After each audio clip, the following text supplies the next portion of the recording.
en los últimos 7 años que antecederán a la segunda venida de Cristo. Y estos 7 años comienzan con el arrebatamiento de la iglesia y terminan con la segunda venida de Cristo, que lo vamos a ver hoy. Y en esos 7 años van a pasar muchas cosas, como ya vimos.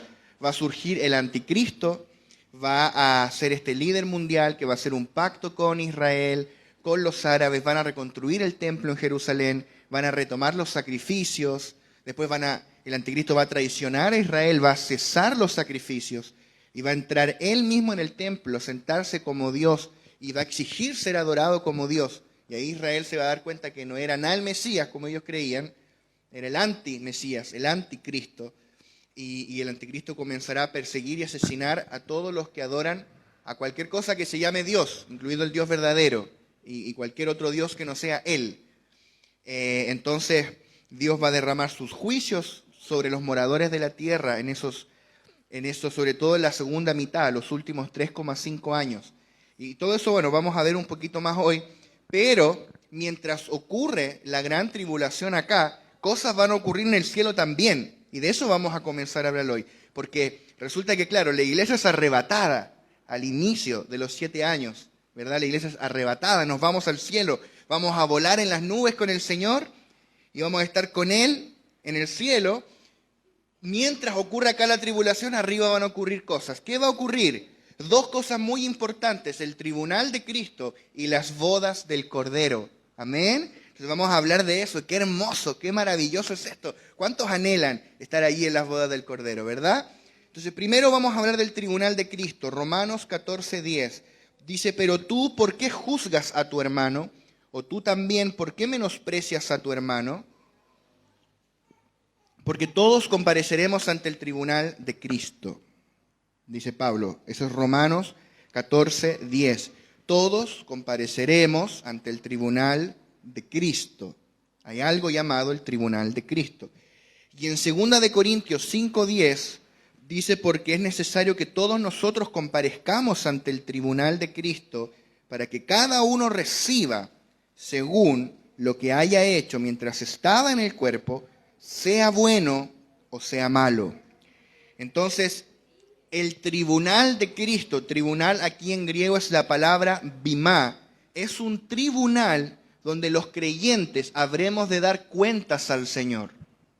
Le vamos a dar cuentas al Señor. No creas que todo es jajauja, total estamos en la gracia. Sí, estamos en la gracia, pero vamos a dar cuenta, dice Pablo, de todo lo que hicimos mientras estábamos en el cuerpo, sea bueno o sea malo. En el bimá, el tribunal de Cristo. Este tribunal, si es la mejor palabra, ocurre inmediatamente después del arrebatamiento y ocurrirá en la esfera celestial. ¿Quién será el juez? Cristo. Por eso es el tribunal de Cristo. Y dice el apóstol Juan de que el Padre ha dado todo juicio al Hijo. Es el Hijo el que nos juzgará.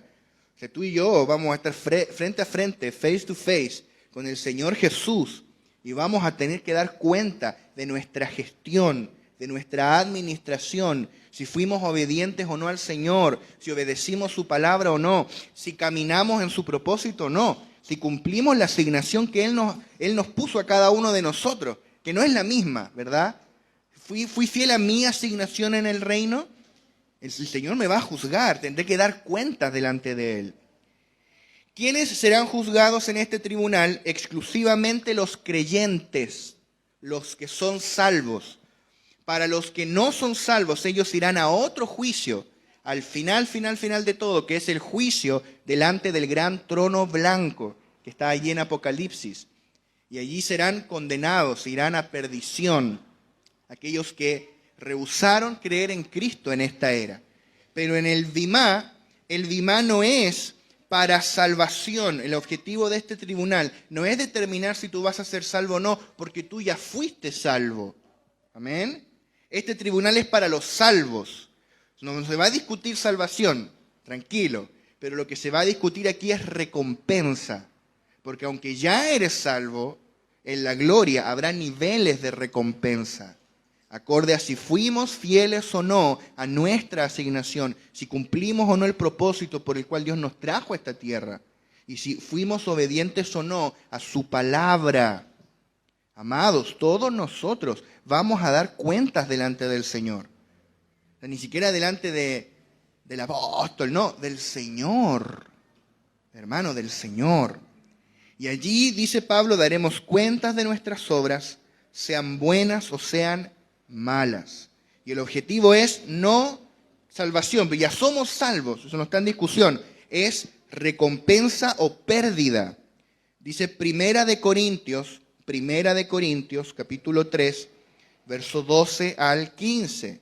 Dice, y si sobre este fundamento alguno edificare oro, plata, piedras preciosas, madera, heno, hojarasca, la obra de cada uno se hará manifiesta, porque el día la declarará, pues por el fuego será revelada, y la obra de cada uno, cual sea, el fuego la probará. Si permaneciere la obra de alguno que sobreedificó, recibirá recompensa. Si la obra de alguno se quemare, él sufrirá pérdida, si bien él mismo será salvo, aunque sí como por fuego. O sea, si tú hiciste las cosas bien, si obedeciste al Señor, caminaste en su palabra y hiciste su voluntad para ti, recibirás recompensa. Si no, tendrás pérdida, toda tu obra será pérdida en la edificación. ¿Serás salvo? Sí, aunque así como por fuego, o sea, se quemó todo lo que hiciste. Todo lo que armaste aquí décadas, todo se perdió. No sumó a la edificación. O sea, hermano, ser salvo no lo es todo. También habrá recompensa. La primera recompensa es reinar con Cristo en el milenio, para los vencedores. Y luego en el estado final, en la Nueva Jerusalén, donde estaremos eternamente, también hay niveles de recompensa, no lo olvides. Y el segundo evento que va a ocurrir allí en la esfera celestial, mientras aquí ocurre la gran tribulación, aquí yo no planeo estar, no sé tú, yo voy a estar arriba. Y allí lo segundo que va a ocurrir es las bodas del Cordero. Mira lo que dice Apocalipsis capítulo 19, y hoy día vamos a meternos fuerte en Apocalipsis, este libro hermoso, maravilloso, que revela a Cristo. Mira Apocalipsis 19, del 6 al 9, dice, y oí como la voz de una gran multitud, como el estruendo de muchas aguas, y como la voz de grandes truenos que decía, ¡Aleluya! Porque el Señor nuestro Dios Todopoderoso reina. Gocémonos y alegrémonos y démosle gloria, porque han llegado las bodas del Cordero y su esposa se ha preparado. Y a ella se le ha concedido que se vista de lino fino, limpio y resplandeciente, porque el lino fino es las acciones justas de los santos. Y el ángel me dijo, escribe, bienaventurados los que son llamados a la cena de las bodas del Cordero. Y me dijo estas palabras, estas son palabras verdaderas de Dios. ¡Wow! Estas son las bodas del Cordero. Esto va a ocurrir entre el arrebatamiento y la segunda venida de Cristo. O sea, mientras aquí abajo en la tierra ocurre la gran tribulación, arriba, nosotros vamos a estar de bodas con el amado. Amén, en las bodas del Cordero, en el cielo, y allí solamente va a participar Cristo y su iglesia, su novia. Nosotros estamos desposados con Él. Es bien interesante porque si tú vas, por ejemplo, a la cultura judía, tenían algo muy similar al noviazgo, que ellos se comprometían, de hecho, se casaban, pero ellos estaban un año, por ejemplo, hasta que se consumaba realmente el matrimonio. O sea, en realidad estaban como de novios. Y después como que ya se casaban realmente. Una cosa así, como el equivalente hoy día al noviazgo, pero un noviazgo serio, ya estaban desposados. Entonces, ese fue el periodo en el cual María quedó embarazada del Espíritu Santo y ella estaba desposada con José, pero todavía, dice la palabra, no lo había conocido. ¿Por qué? Porque todavía no llegaban a esa parte donde se consumaban las bodas. Estaban recién desposados. O sea, como el equivalente de novios. Pero de novio en serio, sí. No esos pololeos de ahora que duran 7 días, no. Esto era en serio. Entonces la iglesia está en ese intertanto. Tú y yo estamos desposados con el amado. La iglesia, somos la novia. Imagínate, ¿cuántos creen, cuántos sienten que estar con el Señor es maravilloso? Que estar en su presencia es hermoso. Imagínate, todo esto que disfrutamos acá con el Señor es meramente estar desposados con Él. Imagínate cómo van a ser las bodas. Imagínate cómo va a ser la luna de miel con el Señor. Llévalo a un sentido espiritual. Imagínate estar en la presencia del Señor resucitado. Y habrán bodas y habrá una cena de bodas. ¿Qué vamos a comer? No sé, capaz comida espiritual, no sé, porque todo esto tiene que ver con un simbolismo de algo espiritual, de una unión espiritual de Cristo y la iglesia. Pero lo único que sé es que esto va a ser glorioso. Por eso dice que acá el ángel le dijo a Juan, Juan, escribe ahí, bienaventurados los que son llamados a la cena de las bodas del Cordero. Yo quiero ser llamado a esas bodas, amén. Yo quiero ser arrebatado por el Señor junto con los vencedores, irme ahí volando a las bodas, amén, y estar para siempre con el Señor. ¡Wow! ¡Qué hermoso! ¡Qué glorioso! ¿Cuántos se gozan al oír esto? Como dice Juan, gocémonos y alegrémonos, démosle gloria. ¡Qué hermoso! Podríamos predicar solamente de esto, pero quiero tratar de dar una visión panorámica. Por eso es que voy a avanzar.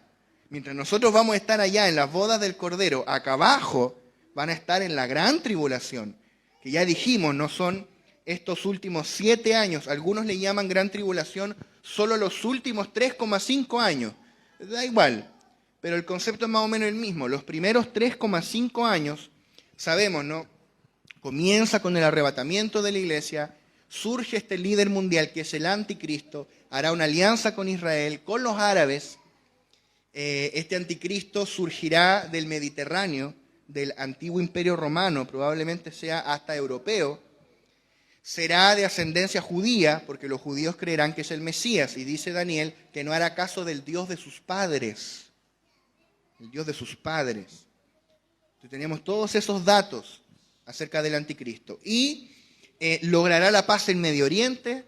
No sé cómo van a hacer para mover la mezquita, y van a construir en el monte Moria el templo en Jerusalén. Y van a retomar los sacrificios. Y los judíos van a decir, este es Cristo, este es el Mesías que al fin vino por primera vez, porque ellos no creen en el Señor Jesús. Y el problema es, claro, porque estos primeros 3,5 años van a ser un tiempo de mucha paz mundial. Va a haber paz y seguridad. El anticristo va a lograr lo que nadie ha logrado, la paz mundial. Se van a acabar las guerras. Sin embargo, mira lo que dice el apóstol Pablo en Primera de Tesalonicenses, capítulo 5, verso 3. Dice que cuando digan paz y seguridad, entonces vendrá sobre ellos destrucción repentina, como los dolores a la mujer encinta, y no escaparán. O sea, los primeros 3,5 años, paz y seguridad. Pero luego, la segunda mitad de estos 7 años, vendrá el juicio de Dios sobre los moradores de la tierra. Y lo vamos a ver hoy. Entonces, estos segundos 3 años y medio serán terribles. ¿Por qué? Porque a la mitad, a los 3,5 años, el anticristo va a traicionar a Israel, hará cesar el sacrificio y la ofrenda en el templo de Jerusalén, y él va a demandar ser adorado como Dios. Él va a entrar en el templo y va a demandar ser adorado como Dios. Terrible. Y esta es la abominación desoladora de la que habló el profeta Daniel. Dice el profeta Daniel en Daniel 11:31, y se levantarán de su parte tropas que profanarán el santuario y la fortaleza y quitarán el continuo sacrificio y pondrán la abominación desoladora. En toda la historia van a haber 3 abominaciones desoladoras. Las primeras 2 fueron chiquititas, fueron hombres que profanaron el templo. La tercera va a ser el anticristo. Las primeras 2 eran meros tipos, sombra y figura de lo que el anticristo va a hacer. ¿Cuál fue la primera abominación desoladora? Fue en el siglo II antes de Cristo, cuando Antíoco Epifanes invadió Jerusalén. ¿Qué es lo que hizo? Colocó una estatua de Zeus en el altar santo, en el lugar santísimo. Imagínate esto, una estatua de Zeus, y dicen que además se parecía a él, tenía los rasgos de él, y sacrificó un cerdo en el altar. ¿Por qué? Porque para los judíos el cerdo era un animal inmundo. O sea, el tema era meter el dedo en la llaga a los judíos. El templo, dicen los historiadores, se vio lleno de lujuria y de orgías de los gentiles que banqueteaban allí con las prostitutas y se unían con las mujeres en los pórticos. Es una abominación desoladora. Los judíos rasgaban vestidos, lloraban, tenían ganas de morirse. Todo lo santo del templo fue profanado, siglo II antes de Cristo. Pero eso era meramente un tipo de lo que iba a ocurrir después. Un tipo es un anticipo profético. Usted me entiende, ¿verdad? Sin embargo, Jesús citó esta abominación desoladora. Ya hubo un cumplimiento, pero Jesús la vuelve a citar para anunciar algo que iba a ocurrir en el futuro. En Mateo capítulo 24, que hemos ido de a poco desglosándolo. Mateo 24, del verso 14 al 21, dice: y será predicado este evangelio del reino en todo el mundo para testimonio a todas las naciones, y entonces vendrá el fin. Por tanto, cuando veáis en el lugar santo la abominación desoladora de que habló el profeta Daniel, el que lee entienda. Mira cómo hablaba el Señor. El Señor dijo: cuando vean en el lugar santo la abominación desoladora de que habló el profeta Daniel, el que lee entienda, entonces los que estén en Judea huyan a los montes. El que esté en la azotea no descienda para tomar algo de su casa. El que esté en el campo no vuelva atrás para tomar su capa. Mas ay de las que estén encintas y de las que críen en aquellos días. Orad pues que vuestra huida no sea en invierno ni en día de reposo, porque habrá entonces gran tribulación, cual no la ha habido desde el principio del mundo hasta ahora, ni la habrá. Entonces Jesús dice, va a volver a ocurrir esa abominación desoladora. Y en el año 70 después de Cristo, tal como Jesús lo predijo, el templo fue destruido. Jerusalén fue casi completamente destruida y el templo fue destruido por el general romano Tito. Y no quedó piedra sobre piedra. Y Tito volvió a poner una abominación desoladora en el templo en el año 70. Y él colocó nuevamente una estatua de un ídolo en el templo. Y después lo destruyó por completo. Terrible, desolador.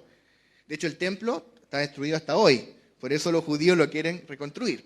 Y lo van a reconstruir en la gran tribulación. Pero ahí volverá a ocurrir esta abominación desoladora. Porque tú tienes que entender algo, y es el principio, lo hablábamos, el principio como de estos picos proféticos, estas montañitas proféticas. Cuando tú miras la cordillera, tú ves una montaña.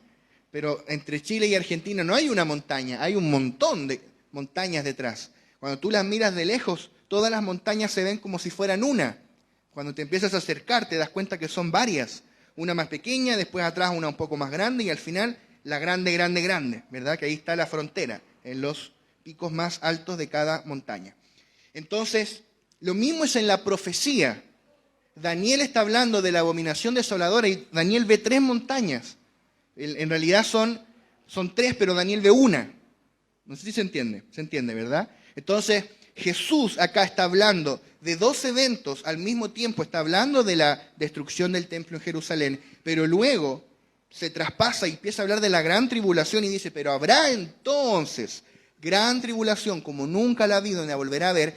Y esa abominación desoladora que cometió Tito cuando destruyó Jerusalén y destruyó el templo, va a quedar corta al lado de lo que el anticristo va a hacer. Es un anticipo profético. La destrucción de Jerusalén es un anticipo profético de lo que ocurrirá con el anticristo. Entonces, el anticristo pondrá esta abominación desoladora en el templo, que él mismo entrará en el templo para ser adorado como Dios. Y aquí vamos a ver la manifestación de lo que muchos llaman una trinidad satánica. ¿Cómo así, pastor? No había escuchado nunca eso. Sí, una trinidad satánica. ¿Cuántos saben que Dios es trino? El Padre, el Hijo y el Espíritu Santo. Como el diablo quiere copiarle todo a Dios, se va a inventar una trinidad. Mira lo que dice Apocalipsis capítulo 16, verso 13. Dice, y vi salir de la boca del dragón y de la boca de la bestia y de la boca del falso profeta 3 espíritus inmundos a manera de ranas. Acá hay 3 personajes que todo Apocalipsis te revela: el dragón, la bestia y el falso profeta. El dragón es Satanás, no es otro que Satanás. la serpiente antigua. La bestia de Apocalipsis es el anticristo o la bestia, el hombre de perdición, el hijo de pecado, es lo mismo. Y el falso profeta será un personaje que surgirá, que Apocalipsis 13 lo relata, tú lo puedes leer ahí el capítulo completo, como otra bestia que surgirá y que hará señales, prodigios, milagros y llevará a la gente a adorar al anticristo. Entonces va a ser una verdadera trinidad diabólica, terrible. Y acá el dragón o Satanás vendría como a intentar usurpar el lugar de Dios Padre, el anticristo, el lugar de Cristo, y el falso profeta el lugar del Espíritu Santo que nos guía a adorar a Cristo. Bueno, el falso profeta llevará a la gente a adorar al anticristo.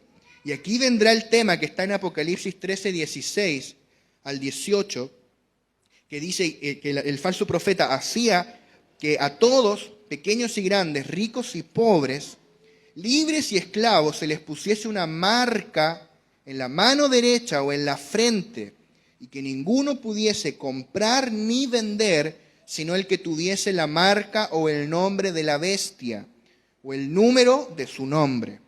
Aquí hay sabiduría, el que tiene entendimiento cuente el número de la bestia, pues es número de hombre, y su número es 666.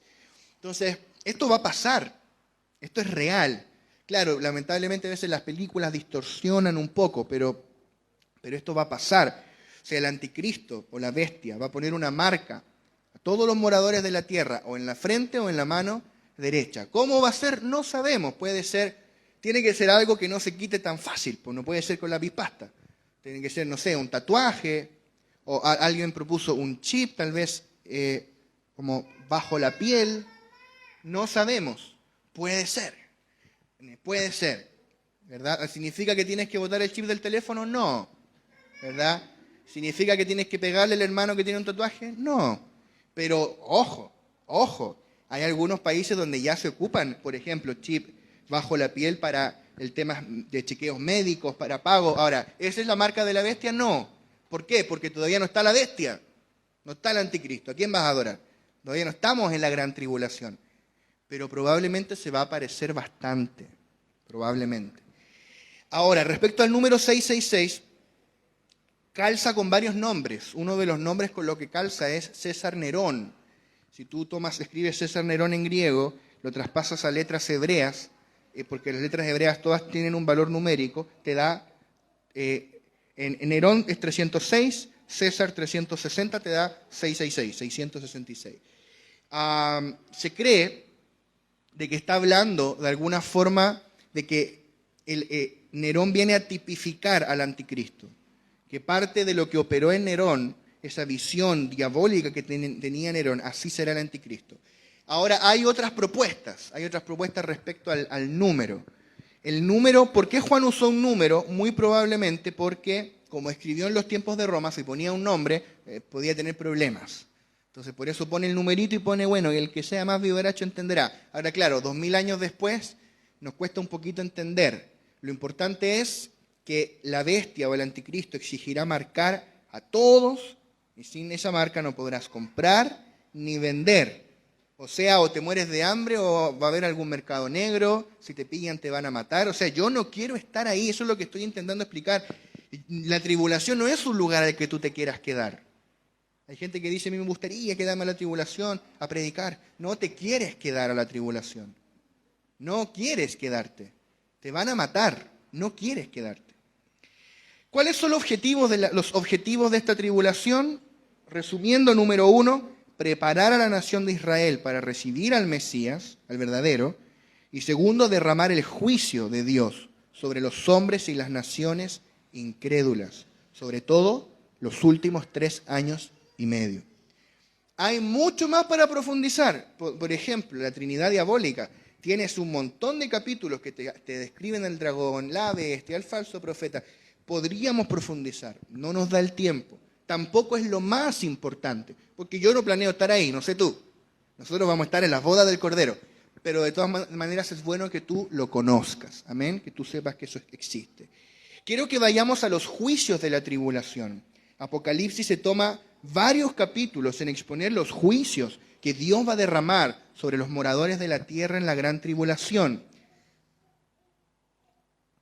Y estos juicios se componen de los 7 sellos, las 7 trompetas y las 7 copas. 7 sellos, 7 trompetas y 7 copas. Vamos primero con los 7 sellos. Los encuentras en Apocalipsis capítulo 6, verso 1 al 17. Apocalipsis capítulo 6, verso 1 al 17. Allí puedes encontrar. Vamos a ir leyendo algunos versículos, desde el verso 1. Dice: vi cuando el Cordero abrió uno de los sellos, y el Cordero es Cristo, y oí a uno de los 4 seres vivientes decir con voz de trueno: ven y mira. Y miré, y aquí había un caballo blanco, y el que lo montaba tenía un arco, y le fue dada una corona, y salió venciendo, y para vencer.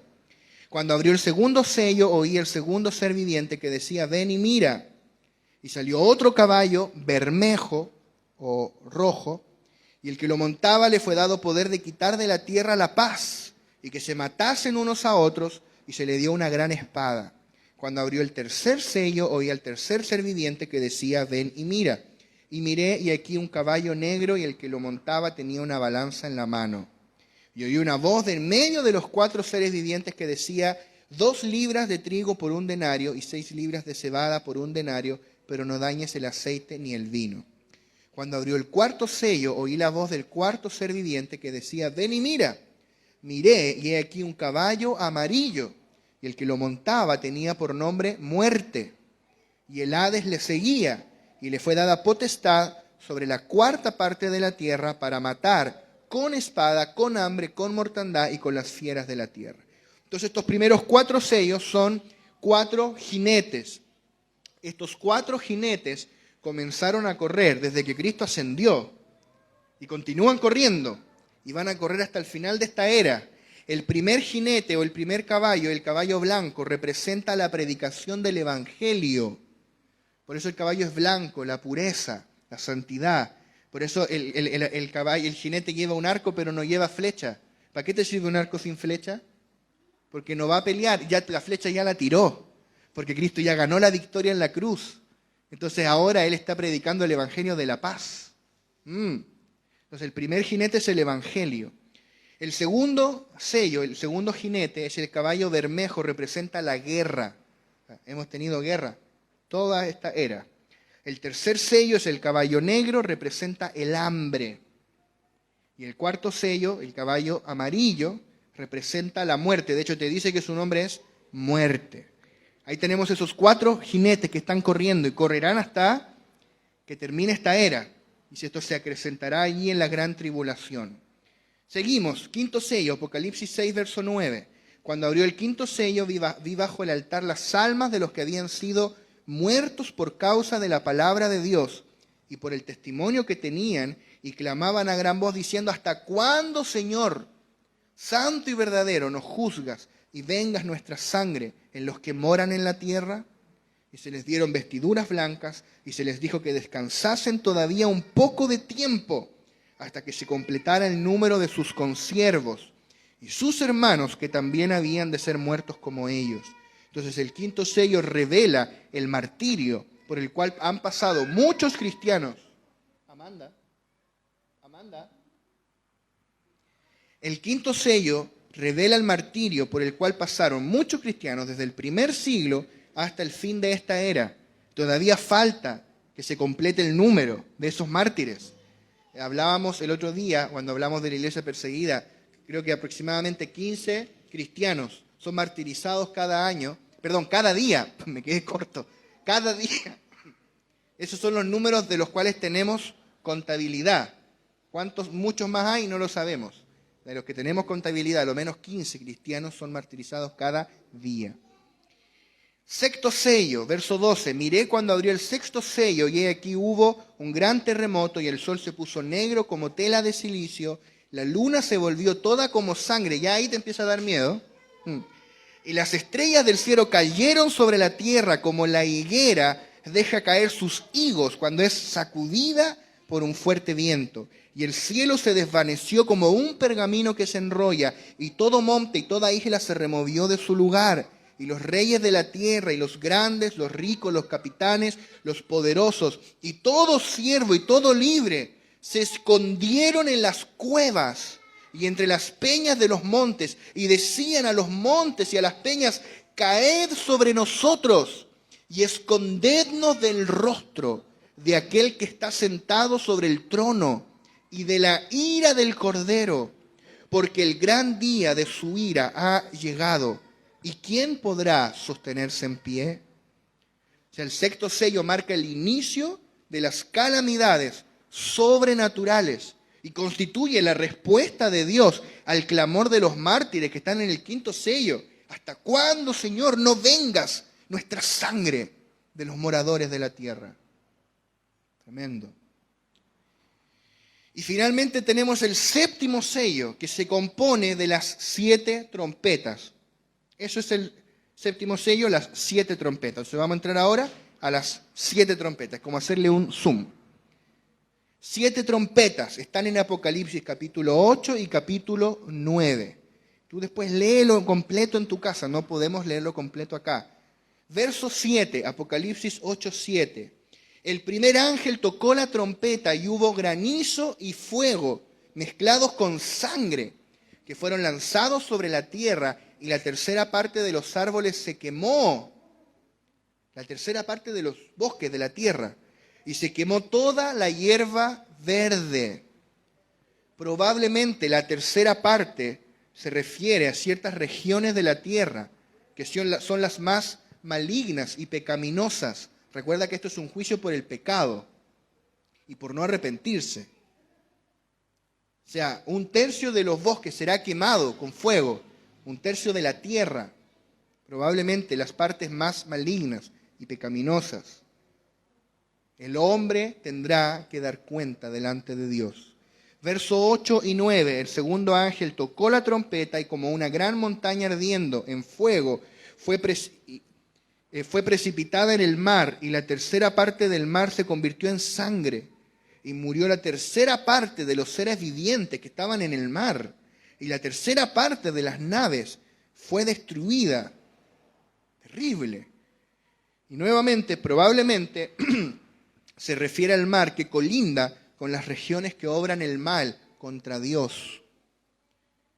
También esta será dañada por el juicio de Dios. Verso 10 y 11. El tercer ángel tocó la trompeta, tercera trompeta, y cayó del cielo una gran estrella.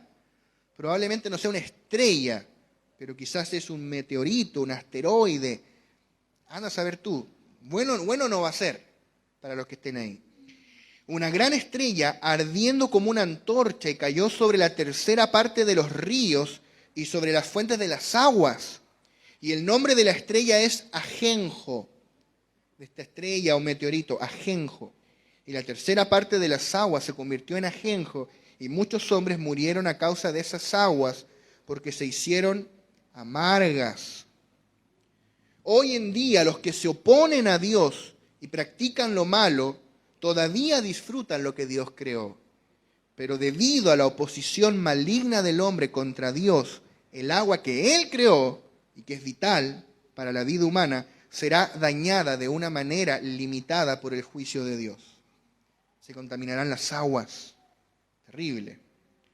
Verso 12, cuarta trompeta. El cuarto ángel tocó la trompeta y fue herida la tercera parte del sol y la tercera parte de la luna y la tercera parte de las estrellas, para que cuando se oscureciese la tercera parte de ellos y no hubiese luz en la tercera parte del día, y asimismo de la noche.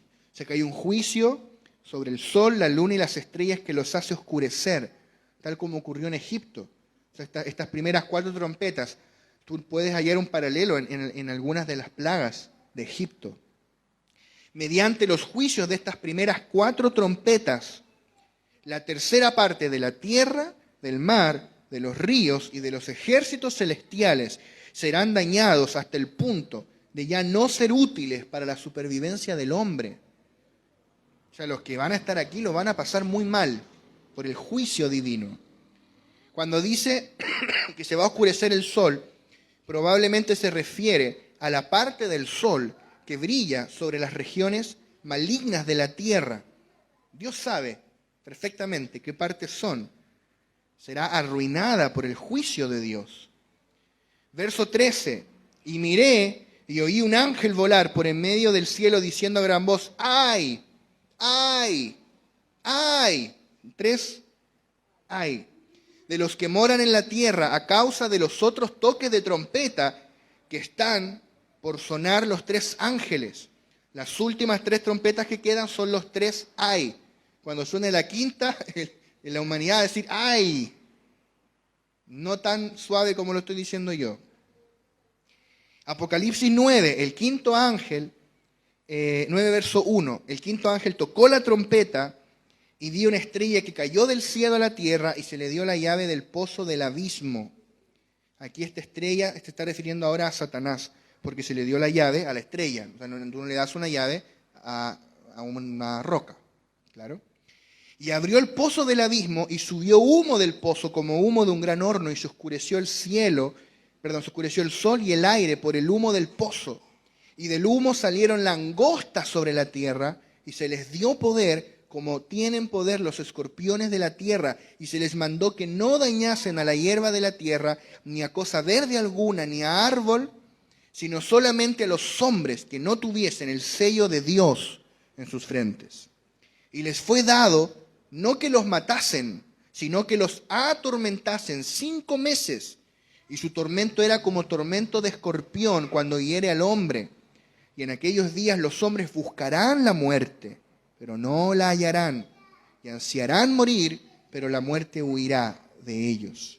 Entonces esa estrella es Satanás, esos escorpiones son demonios o seres infernales poseídos por demonios para atormentar a los moradores de la tierra. Y van a intentar matarse y no van a poder, porque no puedes huir del juicio de Dios. Por eso alguien por ahí dijo: ¿cómo escaparéis de la ira venidera? Sin Cristo no hay escapatoria.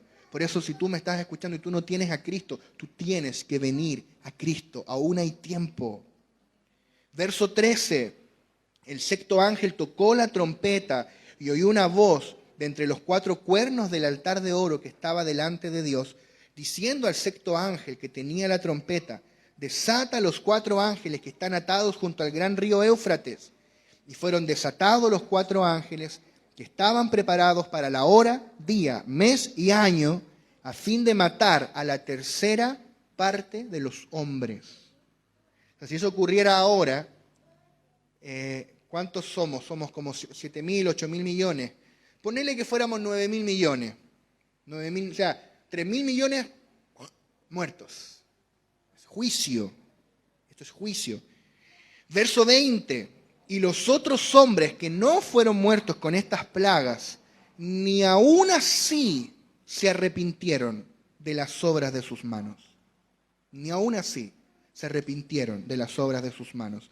Ni dejaron de adorar a los demonios y a las imágenes de oro, de plata, de bronce, de piedra y de madera, las cuales no pueden ver, ni oír, ni andar.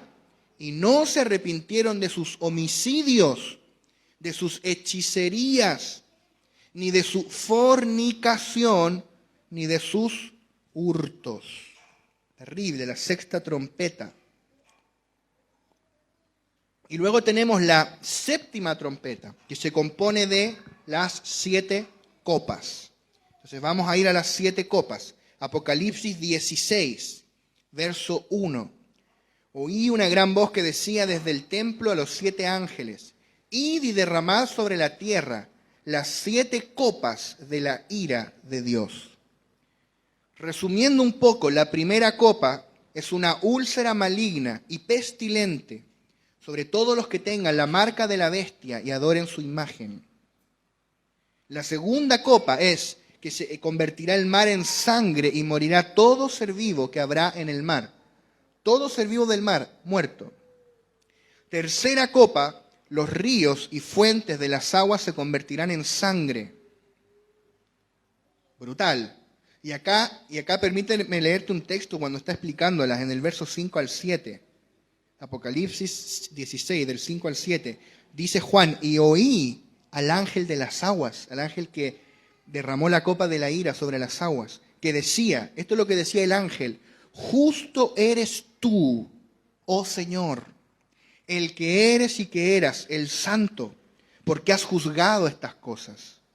Por cuanto derramaron la sangre de los santos y de los profetas, también tú les has dado a beber sangre, pues lo merecen. También oía otro que desde el altar decía, ciertamente, otro ángel decía, ciertamente, Señor Dios Todopoderoso, tus juicios son verdaderos y justos. ¿Se acuerdan de esta canción que dice, he decidido seguir a Cristo, no vuelvo atrás, no vuelvo atrás? Fue compuesta en la India por cristianos. Tomaron a toda la familia y decidieron enterrarlos vivos. Imagínate la angustia, la desesperación de que te cavan un hoyo, te meten adentro y empiezan a echar tierra y te tapan y ya no puedes respirar hasta que te asfixias. Y no solo tú, tus hijos pequeños. Tus hijos pequeños. Y le dijeron, niega a Cristo o tus hijos morirán. Y también ustedes. Y los padres dijeron, no vamos a negar a Cristo. Y le dijeron a los niños, niños, vamos a dejar de respirar por un momento y luego estaremos en el cielo con Jesús. Y los enterraron. Murieron cantando un cántico espontáneo que decía, he decidido seguir a Cristo, no vuelvo atrás, no vuelvo atrás. La cruz está ante mí, el mundo atrás quedó. No vuelvo atrás, no vuelvo atrás. Ellos recibirán la corona de justicia, pero los que derramaron la sangre de los santos serán juzgados por Dios, porque Dios es justo. Amén. No te olvides que todo esto es justo. Es el justo juicio de Dios. Cuarta copa, el sol quemará a los hombres con fuego. Apocalipsis 16:9. Y los hombres se quemaron con gran calor y blasfemaron el nombre de Dios, que tiene poder sobre estas plagas, y no se arrepintieron para darle gloria. La quinta copa es tinieblas y dolores sobre los hombres. Les vendrán toda clase de dolores. La sexta copa, se secará el río Éufrates para preparar el paso a los reyes de Oriente para la batalla de Armagedón. Y la séptima copa será derramada sobre el aire y habrá relámpagos, voces, truenos y un terremoto como nunca lo ha habido. Y entonces toda isla huirá y los montes no serán hallados y lloverá granizo. O sea, para que tú digas, uy, acá estaba, allá en la quinta región teníamos el Cerro La Campana, aquí tenemos el Cerro Manquehue. Uy, aquí estaba el Cerro Manquehue, ya no está. Sí, es que hubo un terremoto. O sea, es un terremoto como el que no hemos tenido nunca. Y después, para los que queden, va a llover granizo. Dios mío. Verso 20 al 21, estamos en el capítulo 16. Apocalipsis 16, 20 al 21. Y toda isla huyó y los montes no fueron hallados y cayó del cielo sobre los hombres un enorme granizo como del peso de un talento, grandote, y los hombres blasfemaron contra Dios por la plaga del granizo, porque su plaga fue sobremanera grande.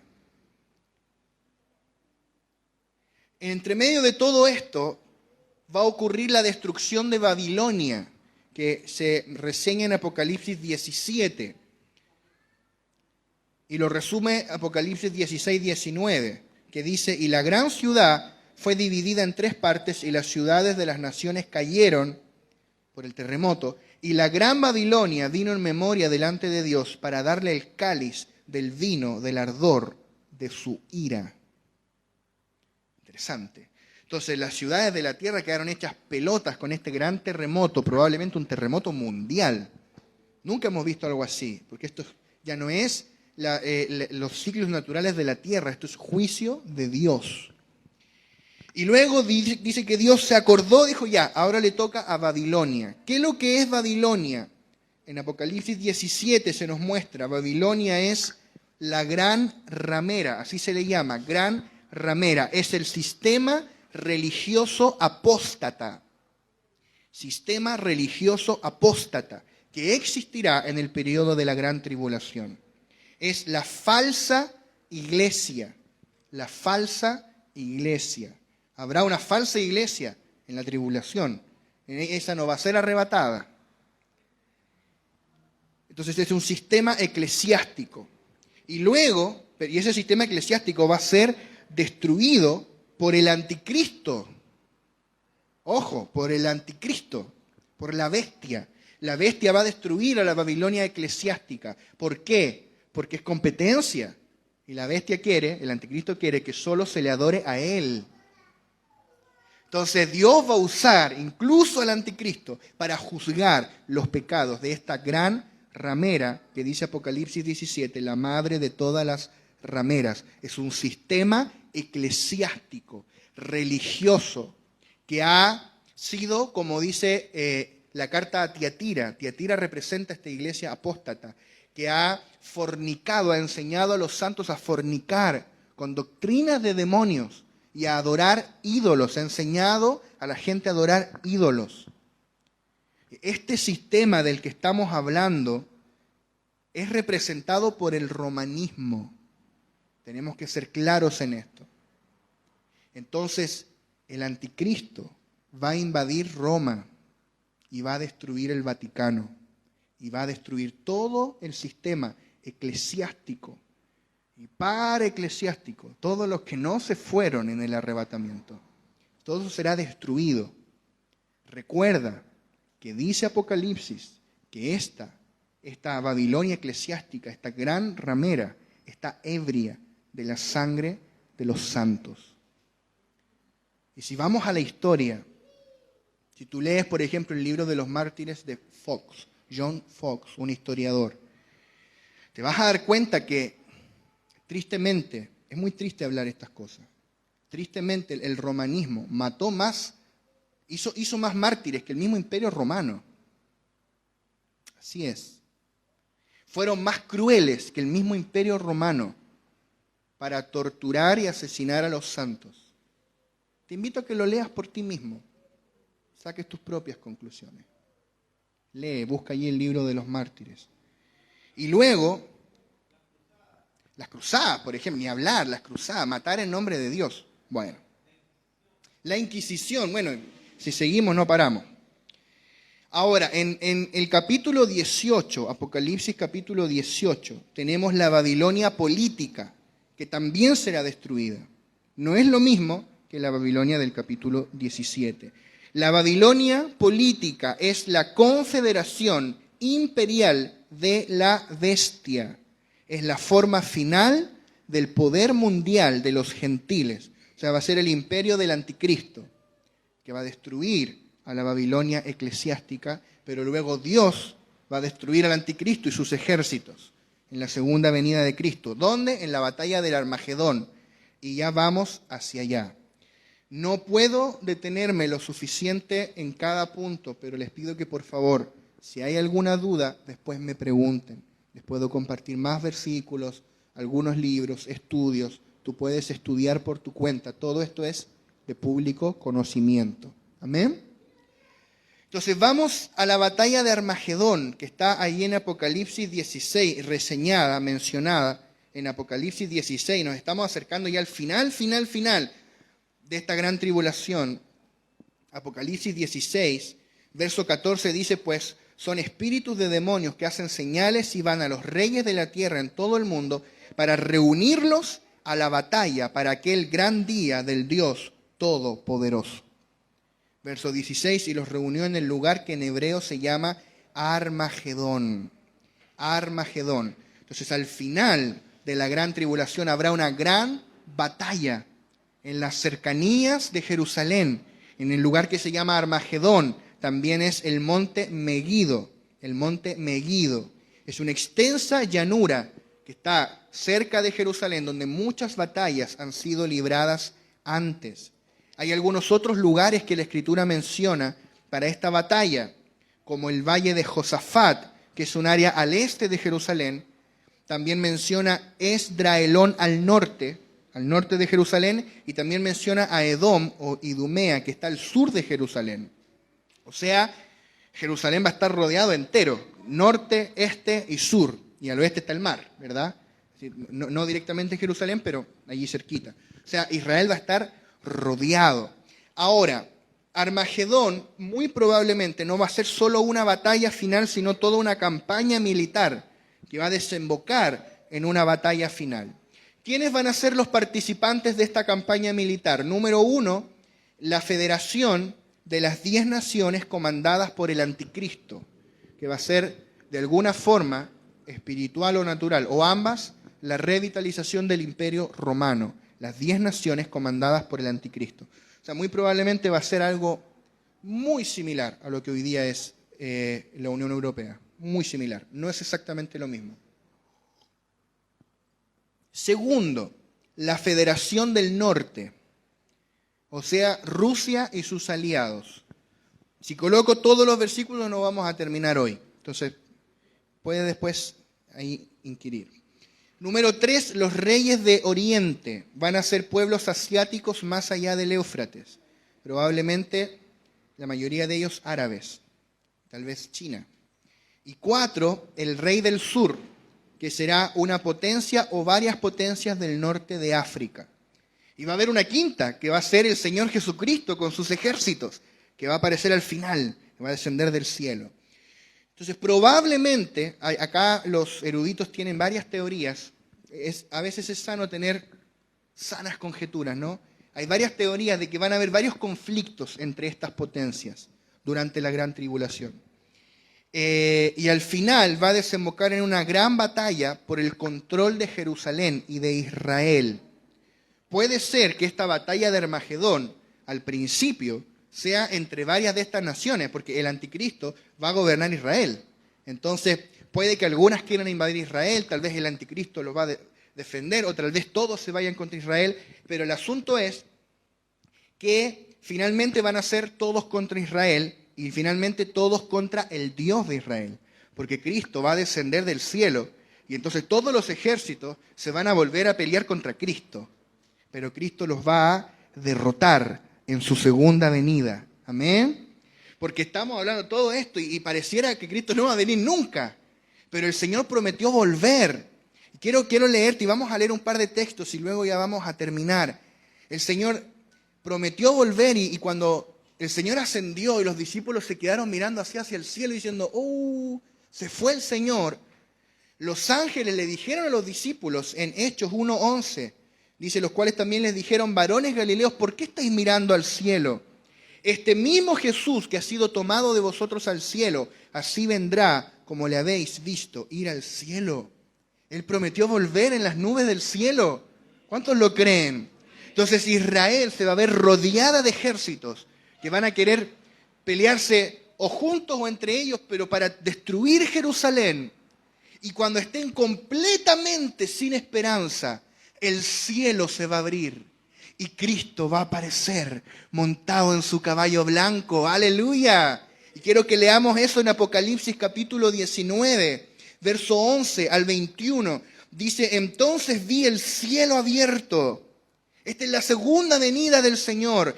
Y he aquí un caballo blanco. Y el que lo montaba se llamaba Fiel y Verdadero. Y con justicia juzga y pelea.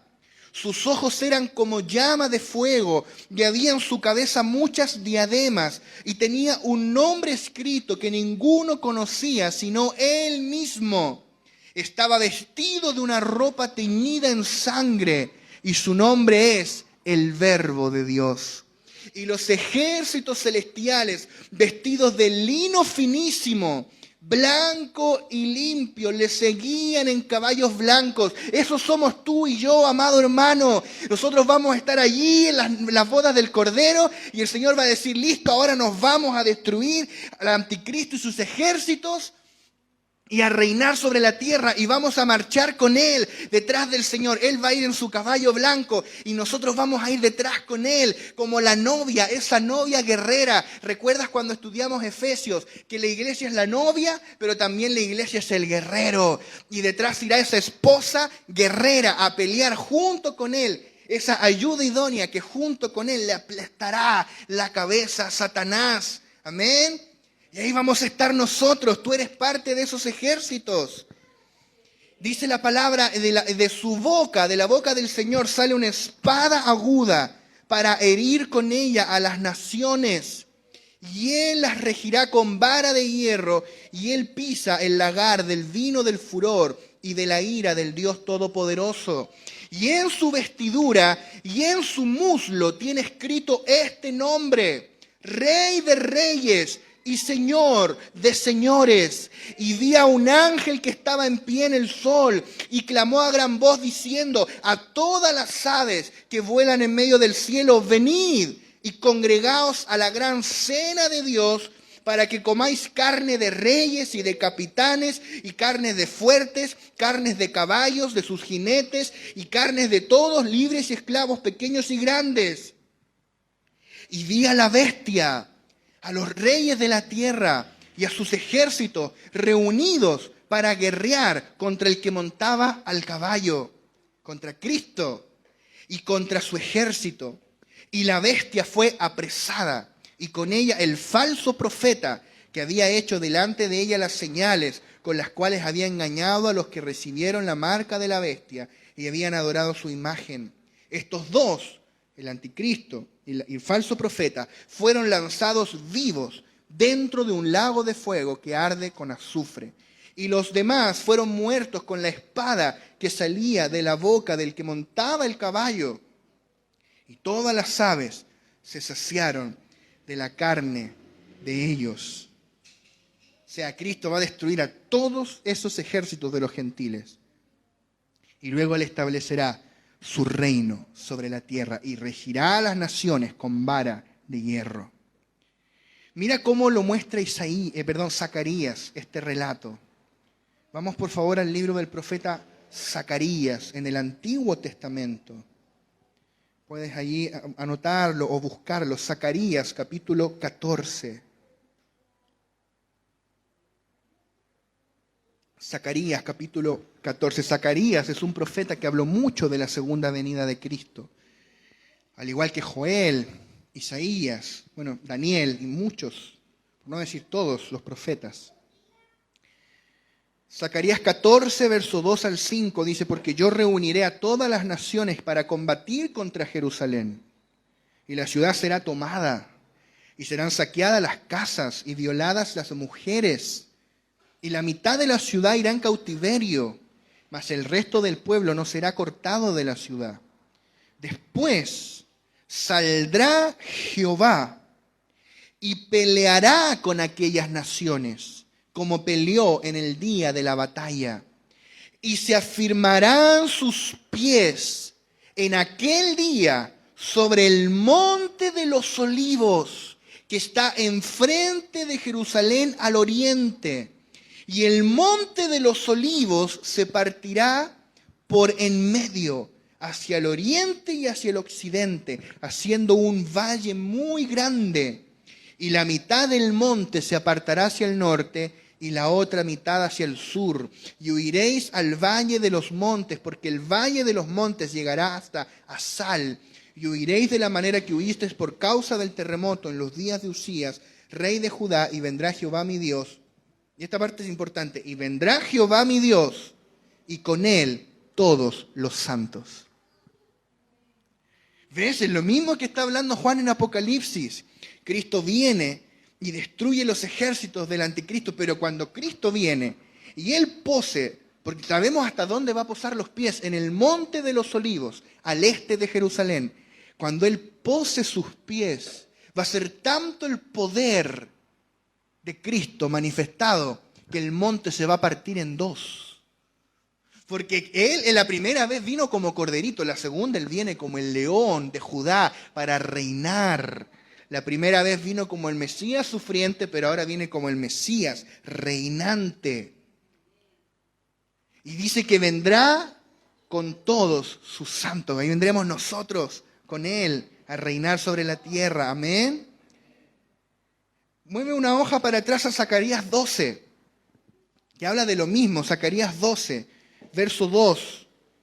Dice: aquí yo pongo a Jerusalén por copa que hará temblar a todos los pueblos de alrededor contra Judá en el sitio contra Jerusalén. Y en aquel día yo pondré a Jerusalén por piedra pesada a todos los pueblos, todos los que se la cargaren serán despedazados. Bien que todas las naciones de la tierra se juntarán contra ella. En aquel día, dice Jehová, heriré con pánico a todo caballo y con locura al jinete, mas sobre la casa de Judá abriré mis ojos, y a todo caballo de los pueblos heriré con ceguera. Y el verso 9 dice, y en aquel día yo procuraré destruir a todas las naciones que vinieren contra Jerusalén. Tremendo. El Señor va a salvar a Israel de esa muerte segura. Y cuando Cristo venga y pose sus pies sobre el monte de los olivos y lo vean resplandeciente, como lo vio Juan, con sus ojos como llamas de fuego, montado en un caballo blanco, con una espada aguda saliendo de su boca, van a decir, este era el Mesías. Pero se van a sentir confundidos, porque Él va a tener su manto teñido en sangre. Y va a tener marcas en sus manos. Y ellos no van a saber qué pasó. ¿Por qué el Mesías tiene eso? Y mira lo que dice Zacarías capítulo 13, verso 6. Y le preguntarán, ¿qué heridas son estas en tus manos?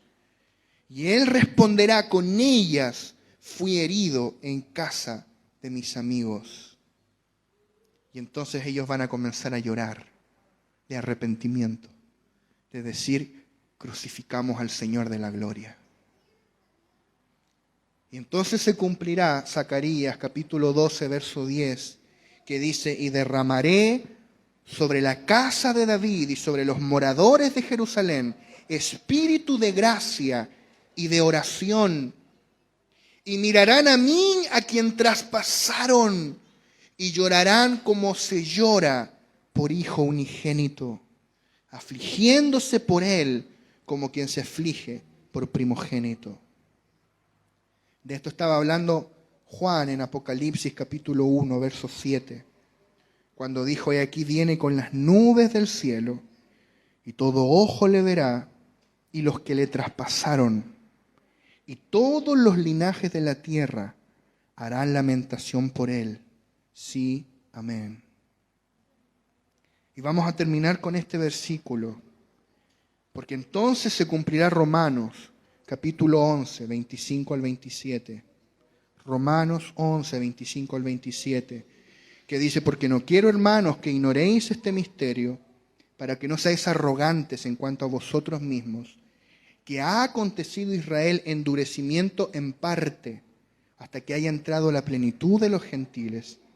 Y luego todo Israel será salvo, porque se arrepentirán.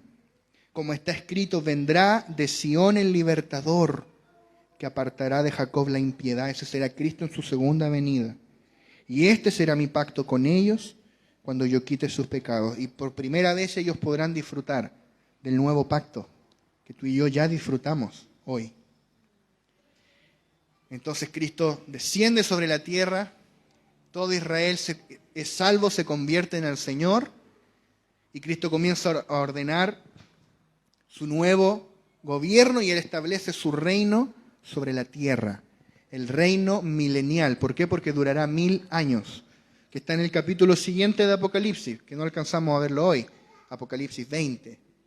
Y reinaremos los vencedores, que vendremos detrás con Cristo, reinaremos sobre la tierra por 1000 años. Uno sobre una ciudad, otro sobre 5, otro sobre 10, conforme a nuestra administración aquí.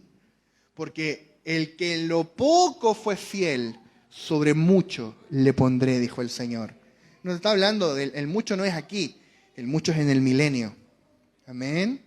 Hoy día tal vez se burlan de ti en Santiago, capaz mañana tú vas a gobernar Santiago. Amén. Claro, ¿por qué no? Hay tantas ciudades para gobernar. Vamos a reinar, reinaremos sobre la tierra. Y habrá 1000 años de justicia en que el Señor reinará. No los vamos a alcanzar a ver hoy, tal vez en otro momento.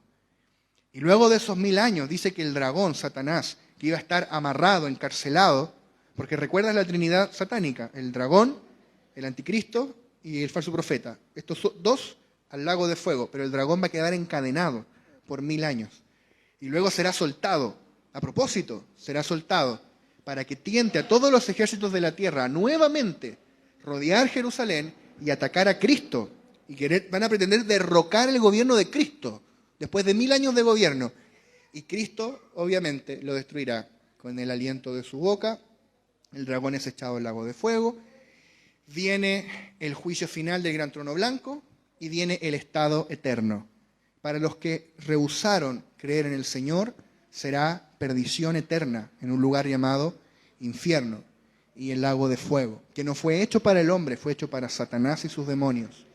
Pero los que hemos creído en Cristo, estaremos en un lugar que se llama la Nueva Jerusalén, por los siglos de los siglos. Ya no habrá más tiempo, no tiene sentido contar, por toda la eternidad, gozándonos en la maravillosa obra de nuestro Señor y Salvador Jesucristo. Gloria sea al Señor. Amén.